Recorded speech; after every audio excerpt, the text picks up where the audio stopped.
दोस्तों, हम सभी जानते हैं कि आरओ का पेपर लीक हो गया था। इसके बाद आयोग ने कहा था कि मैंने आंतरिक कमेटी का गठन कर दिया है और एसटीएफ इसकी जांच कर रही है। इसी बीच दोस्तों एक नोटिस और आया था आयोग की तरफ से, जिसमें बताया गया था कि अगर किसी अभ्यर्थी के पास पेपर लीक से जुड़े कोई सबूत हों तो उसको आयोग ने जो ईमेल आईडी जारी की थी उस पर भेजें। आयोग ने सबूत मांगे थे। दोस्तों, ये मुझे नहीं लगता कि ये कोई जेन्युइन नोटिस है। ये एक तरह से लॉलीपॉप है जो स्टूडेंट को दिया गया है।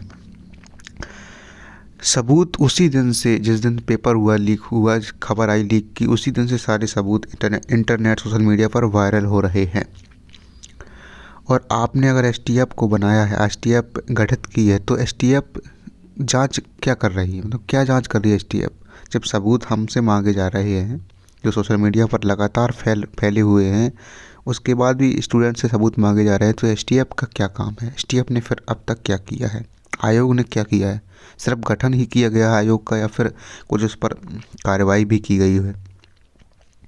समझ सकते हैं आप किस तरह से ये एक तरह से लॉलीपॉप दिया गया है, ताकि स्टूडेंट का थोड़ा मन शांत हो जाए और ये लोग धरना प्रदर्शन वगैरह ना करें और धीरे धीरे ये मामला ठंडा हो जाए। क्योंकि आप लोग दोस्तों, पता होगा कि जो 2016 में एग्ज़ाम लीक हुआ था आरओ का, उसका एग्ज़ाम फिर दोबारा से 2020 में हुआ था। देख सकते हैं आप दोस्तों, 4 साल का अंतर, 4 साल बाद एग्ज़ाम हुआ था। तो अभी चुनाव भी है। अगर एक बार चुनाव संपन्न हो गया, इसके बाद अगर फिर आप लोगों अगर मांग भी करेंगे तो शायद उतना प्रभाव आयोग पर नहीं पड़ेगा। अगर अभी, क्योंकि अभी चुनाव है तो इसलिए सरकारों पर प्रेशर भी रहता है। और एक बार चुनाव संपन्न होने के बाद फिर सारा मामला ढीला हो जाएगा और कोई ध्यान नहीं देगा।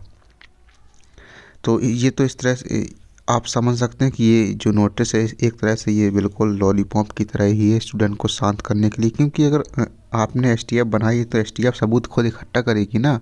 इंटरनेट पे जो सबूत वायरल है उनकी जांच करेगी, उनको कलेक्ट करके उनकी जांच करेगी और अपने तरह से छापे मारेगी, कुछ लोगों को पकड़ेगी अगर जो उसमें संलिप्त पाए जाते हैं। तो इस तरह से ये काम तो एसटीएफ का है। सबूत मांगे जा रहे हैं फ़िलहाल। जब सबूत मांगे गए हैं तो छात्र देंगे भी और देने भी चाहिए, जो भी इम्पोर्टेंट हो। क्योंकि जो भी सबूत मांगे जा रहे हैं अलग से तो कहीं से स्टूडेंट देंगे नहीं, वो ऑलरेडी इंटरनेट पर वायरल हैं और आयोग को ऑलरेडी ट्वीट कर दिए गए हैं, आयोग को टैग करके। आयोग की वेबसाइट पर भी कई लोगों ने भेजे भी हैं। आयोग को स्वयं जाकर, आयोग के अधिकारियों को स्वयं जाकर छात्रों ने वहाँ पर उसके प्रिंट आउट वगैरह भी निकाल कर दिए हैं, हार्ड कॉपी भी उनको प्रोवाइड कराई गई है। लेकिन उन्होंने अभी इस तरह से, यही है कि हम मतलब आयोग दिखाना चाहता है कि मैं इस पर कार्रवाई कर रहा हूँ और लगातार इसमें प्रोसेस जारी है। अरे प्रोसेस नहीं, इसका रिज़ल्ट बताइए। आप रिपोर्ट तैयार करिए, रिज़ल्ट बताइए। अगर आप आंतरिक समिति जो बनाई है वह अगर जांच करने में सही तरह से सक्षम नहीं है तो किसी न्यायाधीश होते हैं, एक्स न्यायाधीश होते हैं, उनकी अध्यक्षता में किसी न्यायिक समिति का गठन कीजिए जो जांच करेगी। ये आंतरिक समिति तो आपकी ही बॉडी है। आंतरिक समिति तो आपकी ही बॉडी है। हमें क्या पता कि ये जांच निष्पक्ष करेगी या नहीं।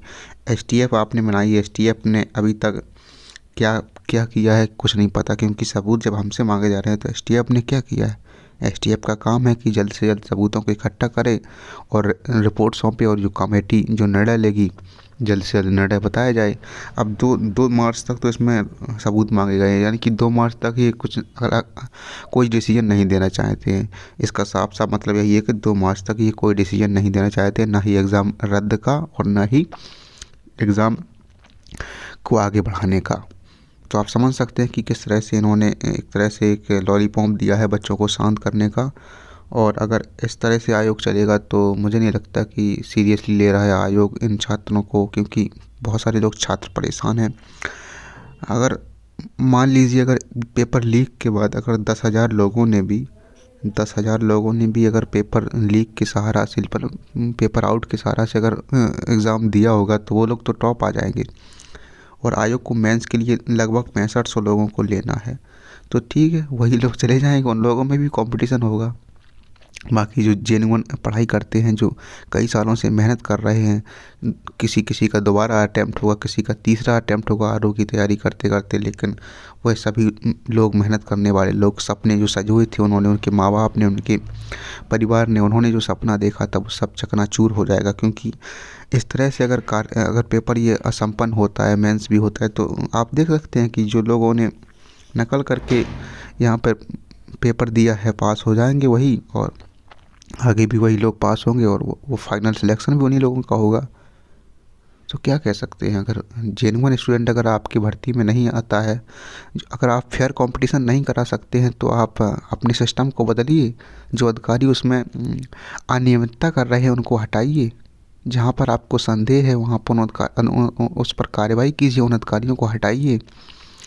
समझ सकते हैं आप किस तरह से आयोग बच्चों के भविष्य के साथ खेल रहा है। अगर आपको लग रहा है कि, क्योंकि जांच होने में बहुत समय नहीं लगता, अगर आपको लगता है कि ये स्क्रीनशॉट सही है, फर्जी नहीं है, एडिटिंग नहीं हुई है इनमें, तो इससे बड़ा सबूत क्या हो सकता है। जो स्क्रीनशॉट दिए जा रहे हैं व्हाट्सएप के और कई प्रकार के अन्य सोशल मीडिया ऐप्स के, अगर उन पर वायरल हुआ है और टाइमिंग से पहले हुआ है, एग्ज़ाम टाइम से, तो 100%, अगर 1 घंटा पहले भी वायरल है तो भी पेपर लीक हो गया है, और कई कई कई हज़ार लोग इसमें पेपर को करके जाएंगे। अगर आधा घंटा का टाइम भी दे दिए, जैसे मान लीजिए हिंदी का पेपर हुआ था, तो हिंदी का पेपर 2:30 से होना है, 1:30 के समथिंग पेपर आउट है कई व्हाट्सएप ग्रुप पर, और व्हाट्सएप अकाउंट पर उसका टाइमिंग दिख रहा है 1:30 के आसपास।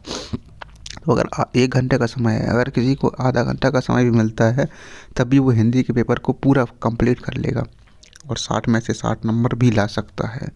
नहीं तो 60 में से 58, 57, 55 प्लस तो रहेगा ही नकल करने वाला। नकल करने वाला तो 60 भी लाएगा, लेकिन एक बात कह रहे हैं, गलती से अगर कोई हो गया तो, क्वेश्चन अगर इधर उधर हो गया तो याद नहीं रहा तो 60। तो अगर आधे घंटे का समय भी आप अगर मिल जाता है, तो समझ सकते हैं आप कि पेपर को पूरी तरह से वो नकल के तौर पर कर लेगा। और ऐसा ही उसमें जीएस के पेपर में भी हुआ है कि उसका भी स्क्रीनशॉट पहले से ही वायरल हो रहा है। तो समझ सकते हैं आप किस तरह से इसमें भारी, किस तरह से इस स्टूडेंट को नुकसान उठाना पड़ सकता है। अगर आयोग अपनी जिद पर अड़ा रहा तो निश्चित तौर पर अभ्यर्थियों के साथ नाइंसाफ़ी होगी, क्योंकि जो मेहनत करने वाले लोग हैं वो बाहर हो जाएंगे, उनका विश्वास धीरे धीरे आयोग से हटता जाएगा। यह आयोग छोटा मोटा आयोग नहीं है, यह आयोग उत्तर प्रदेश का सबसे बड़ा आयोग है, सबसे बड़ी परीक्षाएं आयोग कराता है। आर की परीक्षा यूपीपीसीएस के बाद जो मेन एग्ज़ाम होता है यूपीपीसीएस का, उसके बाद सबसे बड़ी परीक्षा मानी जाती है।